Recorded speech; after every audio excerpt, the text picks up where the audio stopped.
Ludwig is here with me. He is a writer for Truthout.org, and he's written a piece that was published in the October 30th edition of Truthout.org, and it was about GMOs. What are GMOs, are you asking yourself? They are genetically modified organisms, and it is the central issue in Prop 37, which Californians are being asked to vote on November 6th. So welcome to the show, Mike. Hey, thanks for having me. Absolutely. So we'll start off by just asking a very basic question. Tell our viewers what Proposition 37 is asking voters to decide. Proposition 37 is a ballot initiative in California that would require the labeling of any groceries that contain genetically engineered or genetically modified ingredients. Some foods would be exempt, specifically foods in restaurants and products like alcohol that you don't normally see nutrition facts labels on. But any food that, if it had an ingredient in it that was genetically engineered, would have to have a 6-word label explaining to consumers that those ingredients existed. Okay, and it's really just about labeling. There's no other thing other than, I'm not sure exactly what the label would say, other than this food has been genetically modified. Did they even have any kind of language about what the label would say? But it would just say that this product contains genetically engineered ingredients, and it would be up to the company to figure out what they wanted that label to look like or exactly where they wanted it to be put. And actually the groups that wrote the proposition wrote into it that companies would have about 18 months to develop these labels. And in about every 18 months, major food corporations redo their labels, which is one of the reasons they have the provision in there, is so to make it easier for food companies to comply. Okay. I live in California, and I see the ads all the time. And here's what they're saying. It's costly, it's complex, it's arbitrary. These are the themes on the No on 37 campaign. And in your article on Truthout.org, you took issue with that. You said, you know, some of it they're not telling the truth, and some of it's very misleading. So can you tell us a little bit about what is untrue about the No on 37 campaign, about it being costly and arbitrary and complex? Sure. The first thing you have to realize is that the No on 37 campaign, their ad blitz we've seen all over the airwaves in California, that was paid for by about $45 million in donations from big processed food companies and from pesticide companies and genetically engineered food companies. We're talking Monsanto is the biggest donor, DuPont, Dow Chemical, Syngenta, PepsiCo, Nestle. Companies like this have compiled a giant war chest to put these ads in the air. Now, according to their own research, this is No on 37's own research, they claim that this could cost consumers $300 to $400 extra on their groceries every year. That's based on their own numbers. And then on the Yes on 37 side, they're saying it could cost about 3 cents per family per year on maybe a one-time cost of $1.27. So we have two different sides with two very different numbers. The most objective numbers that are out there is what came out of California's Legislative Analysis Office, and they said they expected the state to spend about a few $100,000 to $1 million a year enforcing this. Now the No on 37 campaign has said that because corporations are going to have to update their labels, this cost could be handed down to consumers. However, like I said earlier, they were going to give them 18 months to do this, and they overhaul their labels every 18 months anyway. And a bigger problem with that ad campaign is they've been called out over and over and over for misrepresenting things in their ads. Specifically, the big one was Henry Miller, who in the original ad he was featured in, it made it look like he was affiliated directly with Stanford University and that Stanford was taking a stand on the issue. Stanford complained. Who is Henry Miller? Who is this guy? Henry Miller is what many people consider a simple industry shill. He has argued for the reintroduction of DDT, the famous pesticide that was banned. He used to work for front groups in support of Philip Morris and was spreading information to kind of counteract science, saying secondhand smoke could harm you.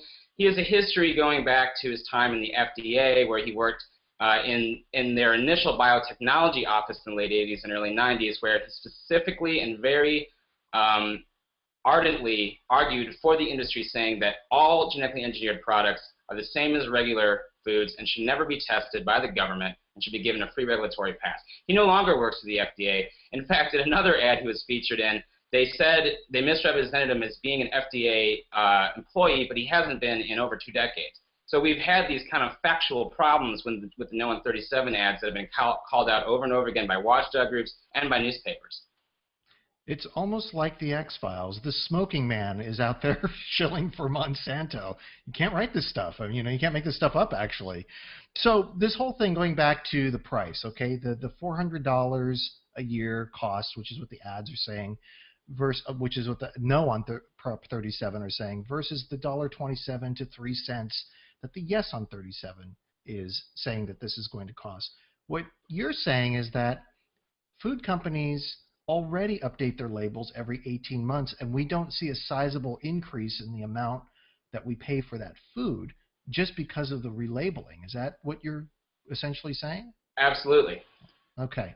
So I guess it comes down to, what do you suppose the real number is? I mean, there may be an added cost to it, but do you think it's somewhere in the middle, or do you think that the Yes on 37 campaign has it about right, that it's probably going to be about 3 cents of an increase in one's grocery bill? Well, their 3-cent figure was an economic analysis that they basically looked at the state's figures, which was, like I said, a few $100,000 in taxpayer money to maybe $1 million each year. And if you spread that out among every Californian, that's about 3 cents or less, maybe even 1 cent. Now, that's Yes on 37's numbers. I got to throw in another element here that's also important. The No on 37 campaign has consistently said that this ballot initiative is written by trial lawyers. That's not true. It was written by anti-biotech groups and food safety groups, nonprofits, and other people who are involved in pushing for biotech regulation worldwide. And they've also said that it would create costly lawsuits, and through these costly lawsuits that only benefit trial lawyers, the cost would be then handed down to consumers. That was another factor in their kind of piece of the pie and why consumers are going to end up paying for this.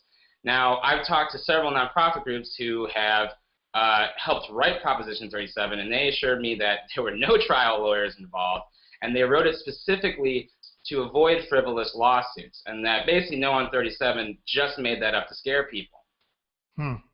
It's working, because if you looked at the polls, which you do outline in your article that's on Truthout, you see that the polls are in terms of supporting 37 are starting to tank. The number, it was a slim majority, and now it has almost flipped. The No on 37 campaign has dumped a lot of money into the state and has convinced voters, or at least when they are polled, that they're not going to vote for this proposition. They will vote no, actually.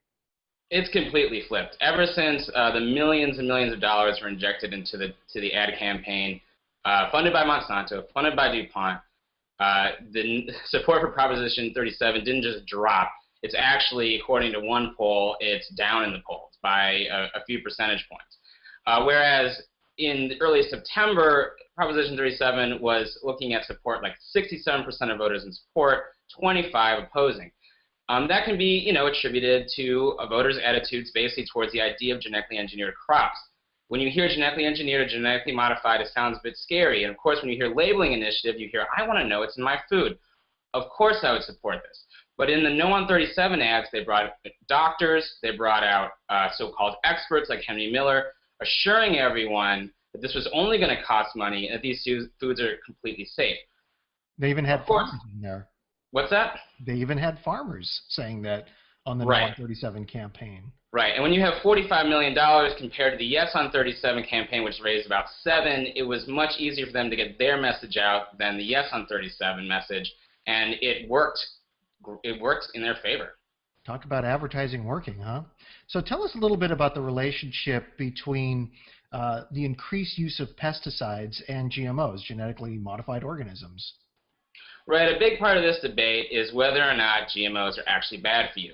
You'll keep hearing from the no side that a variety of organizations and health organizations and the American Medical Association have said that these things are perfectly safe. That's a little untrue. What they've said is there's been no evidence to show that they're unsafe, but more testing should be done. And that's what biotech critics are consistently saying, is because the industry has controlled so much of the testing over health, and because the FDA doesn't require mandatory health tests, we actually just don't know yet. But what we do know is that genetically engineered crops and the agricultural methods that are used to grow them have caused a huge increase in the amount of herbicides and pesticides that are used in our agriculture. They've also led to huge amounts of petrochemical increases in general. Industrial factory farming, which is what usually surrounds growing these crops, takes a lot of oil and it takes a lot of pesticides. So we've seen a wholesale increase in pesticide use since the introduction of these crops. And let me remind you that most of these crops are Roundup ready. That means they're genetically engineered to tolerate Monsanto Roundup or another herbicide or pesticide. So a farmer can go out there and instead of selectively spraying these chemicals, basically these plant and insect poisons on just the weeds, they can blanket the entire field with these chemicals, and the genetically engineered crops will survive while the other crops will die. That is until some of these crops and pests developed resistances to these herbicides and pesticides, which is why you hear about superbugs and superweeds. So there's these whole host of environmental problems, many of them connected to pesticides, also to the unwanted contamination of transgenes in conventional crops. These things are documented, these things are known. They're not as controversial anymore in science as the alleged health impacts of eating GMOs. Well, now you mentioned the product Roundup, which many people use to get rid of weeds domestically, just in their household or in their garden. And Monsanto is the creator of Roundup, you said? Yeah, Monsanto originally patented Roundup. It is the world's most popular herbicide. It's also known as glyphosate, and they lost the patent about, I believe, 7 or 8 years ago, and it's now produced by other companies. But yes, that is originally a Monsanto product.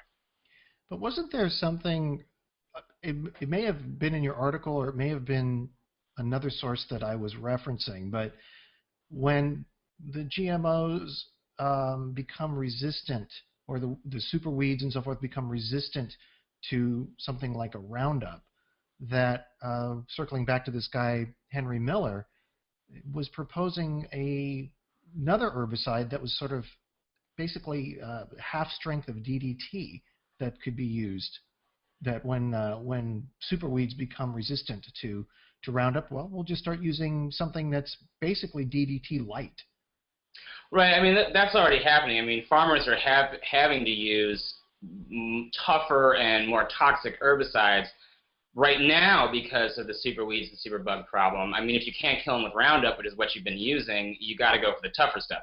So that's already happening. And right now, the big companies are petitioning the Obama administration to approve use of some more powerful and potentially more toxic pesticides, and that's going to be a battle that goes on in Washington. But you will hear the Henry Miller types of world telling us, don't worry, it's completely safe and we're feeding the world. And that's kind of their line, and to argue why we need to spray poisons on our field. Again, we're back in the X-Files world, it seems like. Well, you can read Mike's work on truthout.org, get informed on the details of Prop 37, and most certainly vote on November 6th. Thanks, Mike, for being on American Liberal Truthout Radio tonight.